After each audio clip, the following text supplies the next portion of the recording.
اور نماز کی عادت ڈالو۔ ایک نماز ہے جو ہم پڑھتے ہیں، وہ نماز نہیں کہہ رہا ہوں۔ فَإِذَا فَرَغْتَ فَانْصَبْ،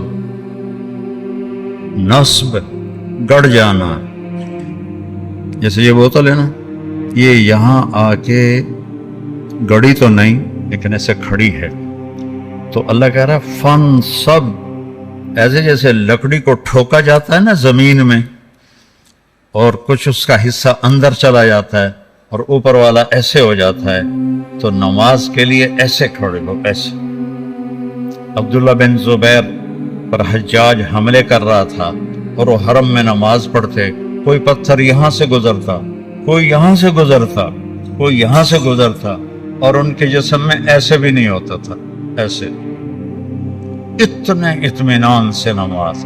وَإِلَىٰ رَبِّكَ، بولو، فرغب، رغبت کی نماز، نماز میں دل لگے، نماز میں کھڑے ہو جاؤ، نماز میں کا انتظار کرو، نماز کو اپنے مسائل کے حل ہونے کا ذریعہ بناؤ، نماز میں دعائیں مانگنا سیکھو۔ ہم دعا نہیں مانگتے، دعائیں مانگنا سیکھو، یہ بہت بڑا سبب ہے۔ اسباب ظاہریہ اختیار کرو اور نماز کو سب سے بڑا سبب بناؤ۔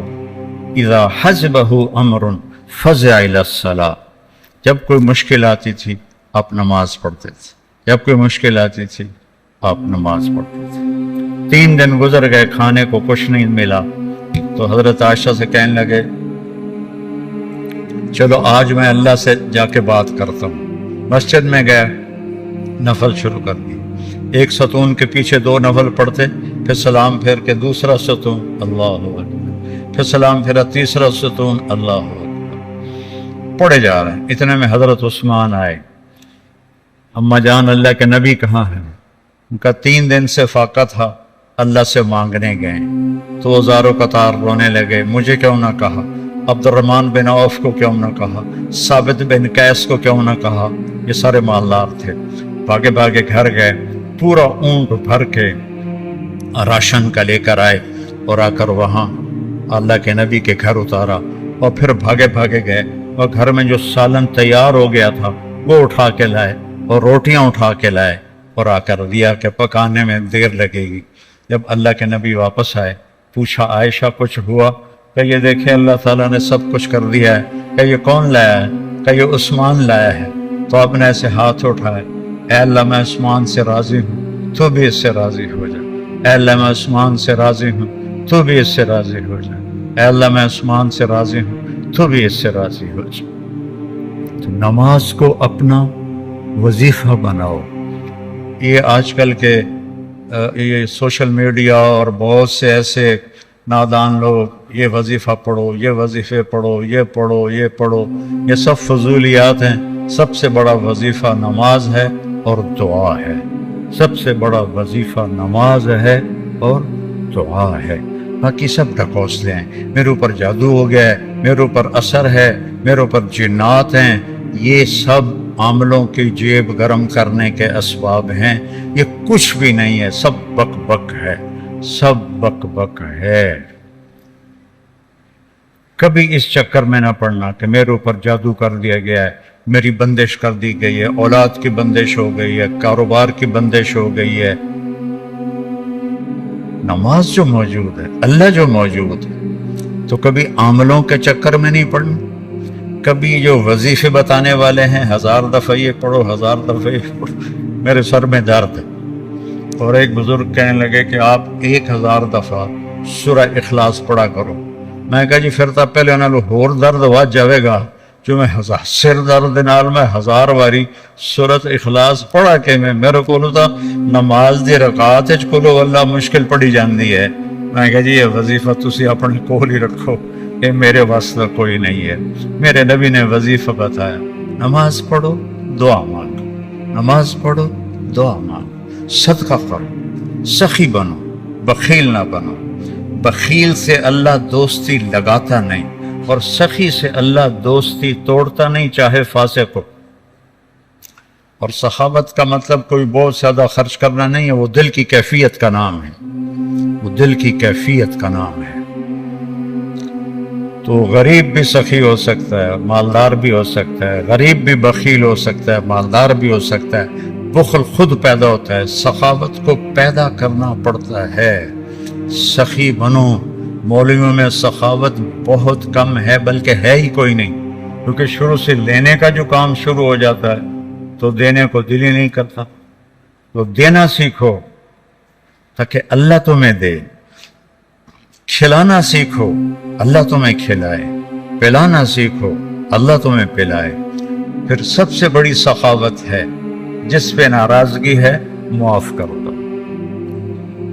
سب سے بڑی تواضع ہے جس پہ زیادتی کی ہے اس سے جا کے معافی مانگ لو۔ معافی مانگنا اس سے بڑی تواضع کوئی نہیں، معاف کر دینا اس سے بڑی سخاوت کوئی نہیں ہے۔ اور اللہ کو سخی سے پیار ہے، وہ فاسقی کیوں نہ ہو۔ سامری نے بچڑے کی پوجا کروائی، اللہ نے کہا ان سب کو قتل کرو، وہ قتل ہو گئے۔ سامری نے پکڑا ہوا آ گیا، اللہ نے کہا موسیٰ سامری کو چھوڑ دے۔ کہ یا اللہ وہ بدبخت تو سب کو بچڑے کی پوجا پہ لگانے والا۔ اللہ نے کہا سخی ہے، سخی کو قتل کرنا مجھے اچھا نہیں لگتا، آپ ہی مر جائے گا۔ وہ بخار میں مر گیا۔ تو سخاوت ایسی چیز ہے جو کفر و نفاق میں بھی کام دے جاتی ہے۔ بیٹا سخی بنو۔ اور ایک سخاوت بتائیے جس پہ کوئی پیسے نہیں لگتے، معاف کرنا سیکھو، معاف کرنا سیکھو، درگزر کرنا سیکھو، اپنی کوتاہی کا کھل کے اعتراف کا۔ جو معافی مانگنے آئے اس کے آگے منہ نہ بناؤ، اسے فوراً اپنے سینے سے لگاؤ۔ الا تحبون ان یغفر اللہ لکم۔ معاف کرنا سیکھو، معافی مانگنا سیکھو۔ اور نوافل میں تہجد کا اہتمام کا، یہ شعار الصالحین ہے۔ آپ نوجوان ہو تو آپ 70 سے بھی آگے چلے گئے۔ تہجد کا اہتمام کرو، نوافل۔ اس سر درد میں، اس سر درد میرے نفل کبھی چھوٹتے ہیں، ورنہ 40-50 نفل روزانہ پڑھتا ہوں۔ میری تہجد قضا نہیں ہوتی سوائے شدید تکلیف کے۔ پچھلے 30-35 سال سے اللہ نے مجھے تہجد کا پابند کیا ہوا ہے۔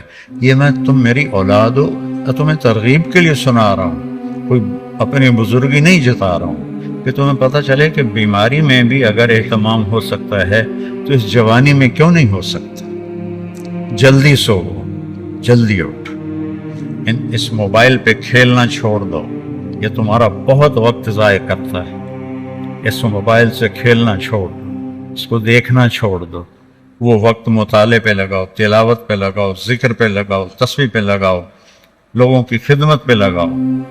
اس نے بہت نقصان پہنچا ہے، خاص طور پر جب تم ماں باپ کے ساتھ بیٹھو، بیوی کے ساتھ بیٹھو، بچوں کے ساتھ بیٹھو، اسے بند کر کے بیٹھو تو تمہیں اس کا بہت نفع ہوگا۔